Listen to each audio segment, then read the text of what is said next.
Dem Senate candidates shy away from Biden as elections draw nearer. Whether they have the guts to say his name or not, every single Democrat running for Senate has enabled Joe Biden's disastrous agenda, Tate Mitchell, spokesman for the National Republican Senatorial Committee, told the Daily Caller News Foundation in a statement. They are directly responsible for the open border, rising crime, and sky-high prices that are hallmarks of Biden's failed leadership, and American voters won't forget it. Democrats running in competitive Senate elections appear to have shied away from President Joe Biden ahead of the November election despite voting in step with his agenda. The Democrats, all of which are running in either red or battleground states, have largely abstained from mentioning Biden in social media posts across their accounts on X, formerly Twitter, since announcing their respective runs for 2024. None of the Democrats have explicitly endorsed the president's re-election bid, but overwhelmingly voted with Biden in 2023. Get the hottest, most important news stories on the internet, delivered free to your inbox as soon as they break. Take just 30 seconds and sign up for WND's email news alerts. Vulnerable Democratic Sens. Jon Tester of Montana, Sherrod Brown of Ohio, Bob Casey of Pennsylvania, Tammy Baldwin of Wisconsin and Jacky Rosen of Nevada agreed with the president anywhere from 94.6% to 99.3% of the time last year, according to FiveThirtyEight's estimates. Democratic Representative Ruben Gallego, who is running for the seat currently held by Independent Senator Kyrsten Sinema, votes with Biden 97.9% of the time, according to FiveThirtyEight. Alyssa Stotkin, a Democratic congresswoman running for outgoing Senator Debbie Stabinov's seat, supported the president's agenda 88.9% of the time. Of the few social media posts that Tester, Brown, Casey, Baldwin, Rosen, Gallego and Stotkin have made mentioning Biden on X since launching 2024 Senate bids, many were either critical of him or were calls for action addressed to his administration rather than expressions of support for the president's re-election bid. The Democrats occasionally touted Biden's legislative achievements on the platform, and how their respective states benefited. None of these campaigns directly answered the Daily Caller News Foundation's questions over whether they endorse Biden's re-election bid, are distancing themselves from the president as they run in competitive races or are concerned over potentially sharing a ticket with him.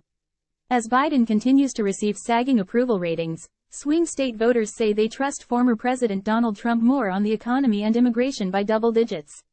Key voting blocs that Biden won by large margins in 2020 have also expressed disapproval of the president's job performance.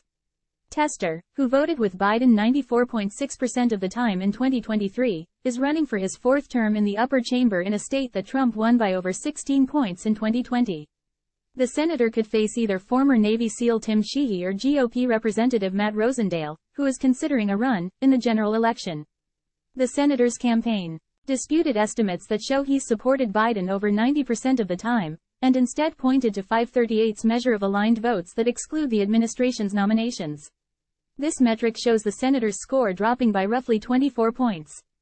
Tester's campaign failed to comment further, and did not respond to subsequent requests regarding the senator's support for Biden's re-election bid and concerns thereof. Gallego is the frontrunner for the Democratic nomination in Arizona, where Trump won in 2016 but lost in 2020. The congressman could end up in a three-way race with Republican frontrunner Kari Lake and Sinema, who has yet to decide whether she'll run for another term. During a Politics Unplugged interview on January 28, the congressman failed to say whether he endorses Biden's re-election campaign. "I'm a Democrat. We're going to make sure we get out the vote, and at the end of the day when I win the Democratic nomination I will be with our Democratic nominee, and that's going to be Joe Biden," said Gallego. A spokesperson for Gallego's campaign told Axios on January 30 that the congressman supports Biden and believes he should be seeking another term. Gallego doesn't believe the president's candidacy would harm his chances in the Arizona Senate race, the spokesperson said. The Gallego campaign pointed the DCNF toward its comments given to the outlet, and declined to comment further. Brown, who voted with Biden 97.9% of the time in 2023, is running for a fourth term in a state that Trump handily won in both cycles.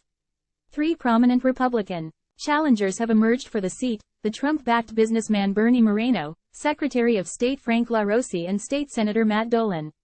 The Cook Political Report characterizes the races in Montana, Ohio and Arizona as toss-up, while Michigan, Nevada, Pennsylvania and Wisconsin are considered lean D seats. Trump is currently leading Biden in all of these battleground states in the RCP averages but Pennsylvania, where he is behind by just 0.3 points. The most recent polling for a general election matchup between in Montana and Ohio found Trump ahead by 21 and 11 points, respectively, according to Emerson College's surveys. The former president has already led Biden in over 100 national polls, and is now ahead by 1.8 points. Stotkin, who is leading the Democratic primary field in Michigan, has reportedly expressed concern over sharing the ballot with the president in the battleground state that Trump is currently leading him in by several points in the Real Clear Politics, RCP, average. Multiple Republicans have announced runs for the open seat, including former GOP reps Mike Rogers and Peter Meyer, as well as former Detroit Police Chief James Craig. Casey has served in the upper chamber since 2007, and is running for another term in Pennsylvania, where Trump won in 2016 but lost in 2020. The senator, who voted with Biden 99.3% of the time last year, is facing a challenge from Republican David McCormick, a former hedge fund CEO who narrowly lost the GOP Senate primary in 2022 for the seat now held by Democratic Senator John Fetterman. Rosen, who voted with Biden 98.6% of the time last year, is seeking a second term in the upper chamber to represent a state that Trump lost in both cycles but is currently leading the president in the RCP average. The senator will likely face decorated Army veteran Sam Brown in the general. Baldwin is running for a third term in the battleground state of Wisconsin, which Trump won in 2016 and lost in 2020. The senator, who voted with Biden 99.3% of the time in 2023, currently faces no major GOP challengers, but businessman Eric Hovde is reportedly planning on running. Whether they have the guts to say his name or not, every single Democrat running for Senate has enabled Joe Biden's disastrous agenda, Tate Mitchell, spokesman for the National Republican Senatorial Committee, NRSC, told the DCNF in a statement. They are directly responsible for the open border, rising crime, and sky-high prices that are hallmarks of Biden's failed leadership, and American voters won't forget it. The NRSC, the Senate GOP's campaign arm, recruited Sheehy, Brown, McCormick and Rogers, but is remaining neutral in Ohio and hasn't endorsed in Arizona.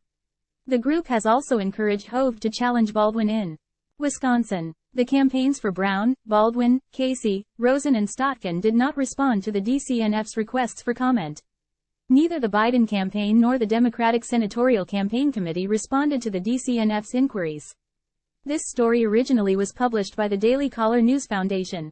Content created by the Daily Caller News Foundation is available without charge to any eligible news publisher that can provide a large audience. For licensing opportunities of our original content, please contact email protected.